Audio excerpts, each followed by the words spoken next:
There's a huge debate brewing right now because of a recent interview Obama gave with a Hispanic media outlet. Some claim that Obama was specifically encouraging illegal immigrants to vote in the upcoming U.S. election, while defenders say that the president was only telling legal citizens to vote. In this short presentation, I'll go over evidence from Wikileaks which lends credence to the theory that Obama was committing treason by specifically encouraging non-citizens to vote. But first, let's go over the clip in question. Many of the millennials, dreamers, undocumented citizens, and I call them citizens because they contribute to this country, are fearful of voting. So if I vote, will immigration know where I live? Will they come for my family and deport us? Not true. Okay. And the reason is, first of all, when you vote, you are a citizen yourself, and there is not a situation where the voting rolls somehow are transferred over and people start investigating, etc. The sanctity of the vote is strictly confidential in terms of who you voted for. The most controversial part of the clip is where Obama specifically says, first of all, when you vote, you are a citizen yourself. So does that mean that only U.S. citizens can vote?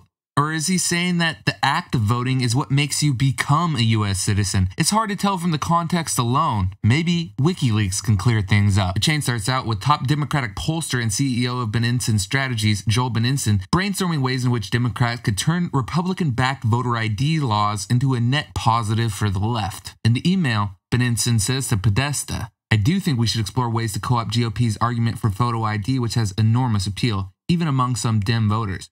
We should think of high-tech solutions, i.e., everyone is issued a voter card with a chip in it when they turn 18 that embrace some form of universal citizen ID linked to automatic registration." Here's where it gets interesting. John Podesta, who again is Hillary's campaign manager, replies back to Beninson, "I think Teddy's idea scratches the itch and is pretty safe and uncomplicated. On the picture ID, the one thing I thought of in that space is that if you show up on election day with a driver's license and a picture to test that you are a citizen, you have the right to vote in federal elections."